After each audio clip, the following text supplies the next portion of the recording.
Welcome back to Kavita's kitchen. ಇವತ್ತು ನಾನು veg momos ಮಾಡಿ ತೋರಿಸ್ತಾ ಇದ್ದೇನೆ. ಅದಕ್ಕೆ ನಾನು ಒಂದು ಇಡೀ ಕ್ಯಾಬೇಜಲ್ಲಿ ಮುಕ್ಕಾಲು ಭಾಗದಷ್ಟು ತಗೊಂಡಿದ್ದೇನೆ. ಹಾಗೆಯೇ ಒಂದು ನೀರುಳ್ಳಿ, ಸ್ವಲ್ಪ ಕೊತ್ತಂಬರಿ ಸೊಪ್ಪು ಮತ್ತು ಒಂದು ಕ್ಯಾರೆಟ್. ಇವಿಷ್ಟನ್ನು ಸಣ್ಣ ಸಣ್ಣ ತುಂಡುಗಳಾಗಿ ಕಟ್ ಮಾಡಿ ಇಟ್ಕೊಂಡಿದ್ದೇನೆ. ಈಗ ಬಾಣಲೆಗೆ ಎಣ್ಣೆ ಹಾಕ್ತಾ ಇದ್ದೇನೆ. ಎಣ್ಣೆ ಕಾದಿದೆ.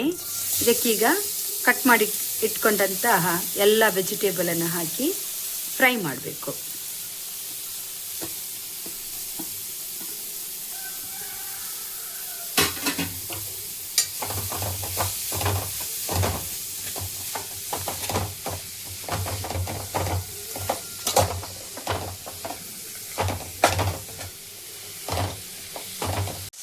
ಈಗ ಇದಕ್ಕೆ 1 ಟೀ ಸ್ಪೂನ್ನಷ್ಟು ಶುಂಠಿ ಬೆಳ್ಳುಳ್ಳಿ ಪೇಸ್ಟ್ ಹಾಕಬೇಕು.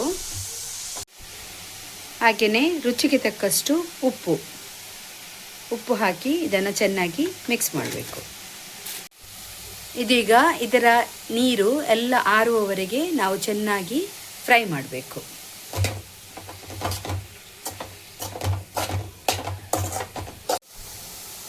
ಈಗ ಇದು ಸ್ವಲ್ಪ ಫ್ರೈ ಆಗಿದೆ. ಈಗ ಇದಕ್ಕೆ ನಾನು 1 ಟೀ ಸ್ಪೂನ್ನಷ್ಟು ಪೆಪ್ಪರ್ ಹುಡಿ ಹಾಕಿದ್ದೇನೆ.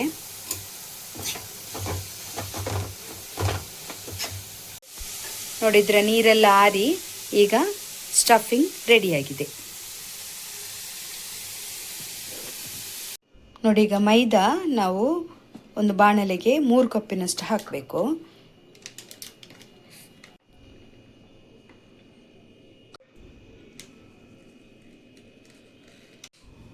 ನಿಮಗೆ ಎಷ್ಟು ಅಳತೆಗೆ ಬೇಕೋ ಅಷ್ಟು ತಗೊಳ್ಬೋದು. ನಾನಿಲ್ಲಿ 3ರಿಂದ 3.5 ಕಪ್ಪಿನಷ್ಟು ತಗೊಂಡಿದ್ದೇನೆ.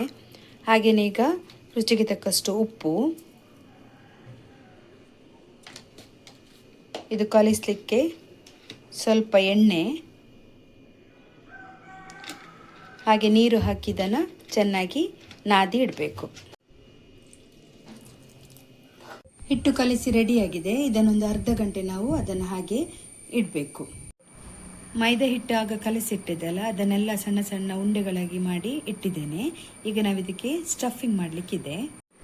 ನೋಡಿ, ಪೂರಿಯಷ್ಟು ದೊಡ್ಡದಲ್ಲ, ಅದಕ್ಕಿಂತ ಸ್ವಲ್ಪ ಚಿಕ್ಕದಾಗಿ ಅದನ್ನು ನಾನು ಲಾಟಿ ಇಟ್ಟಿದ್ದೇನೆ. ಈಗ ಇದಕ್ಕೆ ನಾನು ಸ್ಟಫಿಂಗ್ ಹಾಕ್ತಾ ಇದ್ದೇನೆ 1 ಸ್ಪೂನ್ನಷ್ಟು. ಇದನ್ನು ಇದಕ್ಕೆ ಕೊನೆಯಲ್ಲಿ ಸ್ವಲ್ಪ ನೀರು ನಾವು ಸ್ವಲ್ಪ ತಾಗಿಸಬೇಕು. ಆಮೇಲೆ ಇದನ್ನು ಈ ರೀತಿ ಮೋದಕದಾಗೆ ಶೇಪ್ ಕೊಡ್ತಾ ಬರಬೇಕು.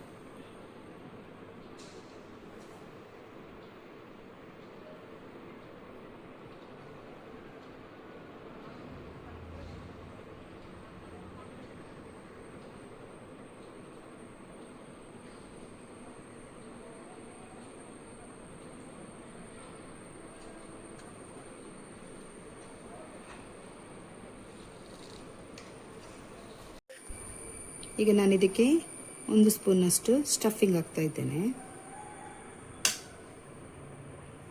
ಆಮೇಲೆ ಕೊನೆಗೆ ಸ್ವಲ್ಪ ನೀರು ತಾಗಿಸಬೇಕು. ಇದಾಗ ಅಂಟುತ್ತದೆ. ಆಮೇಲೆ ನಾವು ಮೋದಕ ಮಾಡುವಾಗೆ ಶೇಪ್ ಕೊಡ್ತಾ ಹೋದರೆ ಆಯಿತು.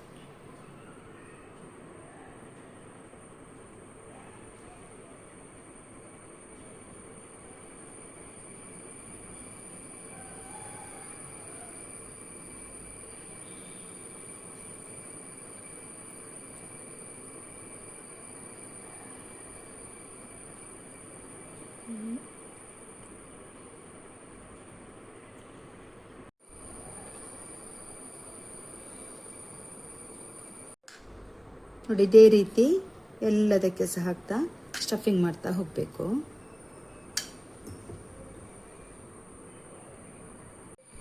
ನೋಡಿ, ಇದು ಸ್ಟಫಿಂಗ್ ಮಾಡಿ ಎಲ್ಲ ರೆಡಿಯಾಗಿದೆ. ಇನ್ನು ನಾವು ಇದನ್ನು ಹಬೆಯಲ್ಲಿ ಬೇಯಿಸಬೇಕು. ಬೇಯಲಿಕ್ಕಿಡುವಾಗ ಸ್ವಲ್ಪ ಎಣ್ಣೆ ನಾವು ಸ್ಪ್ರೆಡ್ ಮಾಡಬೇಕು. ಒಂದೊಂದಾಗಿ ಬೇಯಲಿಕ್ಕಿಡ್ತಾ ಇದ್ದೇನೆ.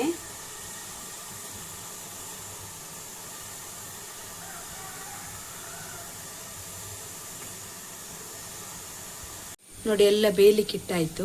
ಇದೊಂದು 15ರಿಂದ 20 ನಿಮಿಷದವರೆಗೆ ಬೇಯಬೇಕು. ನೋಡಿ, ಇದು ಬೆಂದು ರೆಡಿಯಾಗಿದೆ.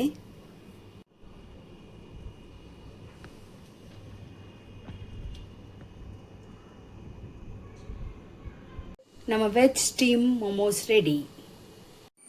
ಮೊಮೋಸ್ ರೆಡಿಯಾಗಿದೆ. ಇದನ್ನು ಮಯೋನೀಸ್, ಮೊಮೋಸ್ ಚಟ್ನಿ ಅಥವಾ ಸೆಜ್ವಾನ್ ಚಟ್ನಿಯೊಂದಿಗೆ ತಿನ್ಬೋದು. ಹಾಗೆಯೇ ಈ ರೆಸಿಪಿ ಲೈಕ್ ಆದರೆ ಲೈಕ್ ಮಾಡಿ, ಶೇರ್ ಮಾಡಿ, ಸಬ್ಸ್ಕ್ರೈಬ್ ಮಾಡಿ, ಬೆಲ್ ಐಕನ್ ಅನ್ನು ಒತ್ತಲಿಕ್ಕೆ ಮಾತ್ರ ಮರಿಬೇಡಿ.